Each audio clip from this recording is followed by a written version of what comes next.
S کے hub کے معزز ناظرین کو میرا سلام۔ ناظرین، آسٹریلیا کے گھنے جنگلات، لمبے پہاڑی سلسلے اور گیلا موسم، یہاں قدرت اپنے سب سے خوبصورت رنگ دکھاتی ہے۔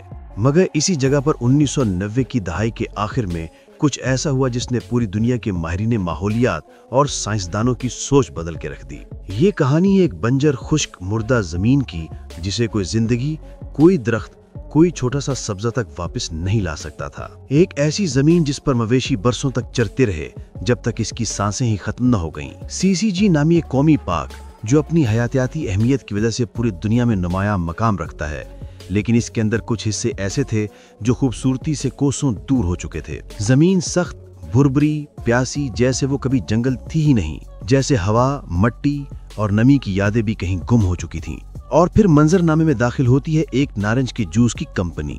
یہاں کہانی عجیب ہوتی ہے کیونکہ عام طور پر فضلہ تباہی لاتا ہے، مگر یہاں فضلہ زندگی بننے والا تھا۔ اس کمپنی کے پاس ایک مسئلہ تھا، روزانہ ہزاروں ٹن نارنج کے چھلکے اور گودا بچ جاتا تھا جنہیں پھینکنا بھی آسان نہیں تھا۔ اور اسی لمحے دو ماحول دوست ماہرین ڈینیل جینسن اور ونی ہال ویکس ایک انوکھا خیال لاتے ہیں۔ اگر یہی چھلکے، یہی ظاہر شدہ مادہ اسی بنجر زمین پر پھیلا دیا جائے تو کیا ہوگا؟ سننے میں پاگل پن، مگر علم میں اکثر انہی سوالوں نے دنیا بدلی ہے۔ 1996 میں پہلی گاڑی، پھر دوسری، پھر تیسری، ایک سال کے اندر 12,000 میٹرک ٹن نارنج کے چھلکے اس زمین پر ڈال دیے گئے۔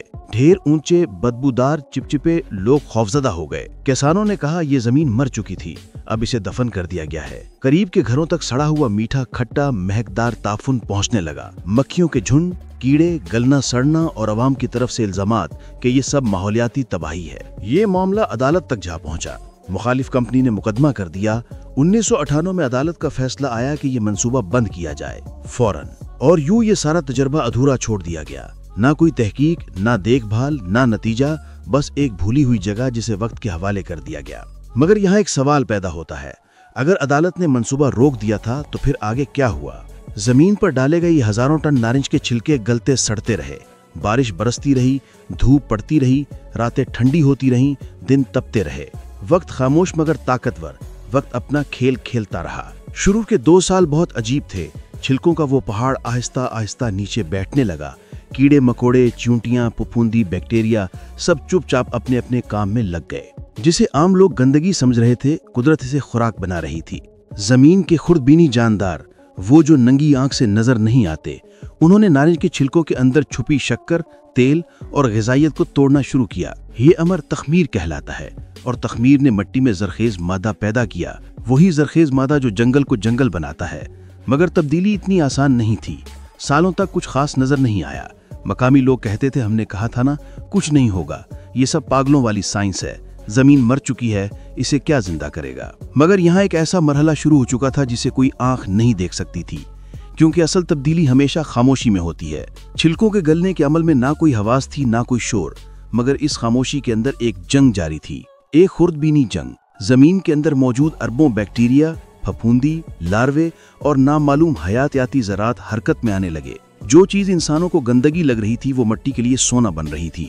چھلکوں کے اندر موجود نارنجی تیل، پیکٹن اور فرکٹوز آہستہ آہستہ ٹوٹ رہے تھے۔ ان کے ساتھ ہی زمین میں کاربن کے گردش کا عمل شروع ہوا۔ یہ وہ عمل ہے جو صرف اصل جنگلوں میں ہوتا ہے، مصنوعی طور پر اسے دوبارہ پیدا کرنا تقریباً ناممکن ہے۔ پھر ہوا وہ جو سائنسدانوں نے کبھی فرض نہیں کیا تھا۔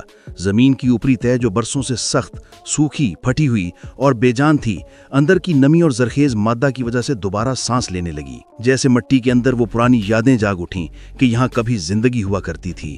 سوئے ہوئے بیج جو شاید 50 سالوں سے زمین میں دفن تھے، ان کا آؤٹر شیل نرم ہونے لگا، اور قدرت نے جیسے انہیں پکارا ہو، جاگو، وقت واپس آ گیا ہے۔ یہ وہ لمحے تھے جو آنکھوں سے نظر نہیں آتے، مگر مستقبل بدل دیتے ہیں۔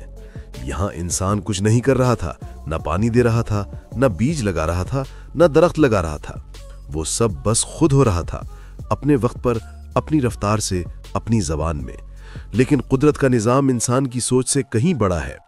مٹی کے اندر چھپے ہوئے سوئے ہوئے بیج، وہ بیج جو کبھی اس سرزمین کے تھے، مگر حالات کی سختی نے انہیں گہری نیند میں دھکیل دیا تھا۔ پہلے سب سے نرم، سب سے چھوٹے پودے پیدا ہوئے۔ وہ چھوٹے تھے، کمزور تھے، مگر وہ زندہ تھے۔ یہ زندگی کی پہلی واپسی تھی۔ پھر کیڑے آنے لگے، کیونکہ جہاں پودے ہوتے ہیں وہاں کیڑے فطری طور پر آتے ہیں،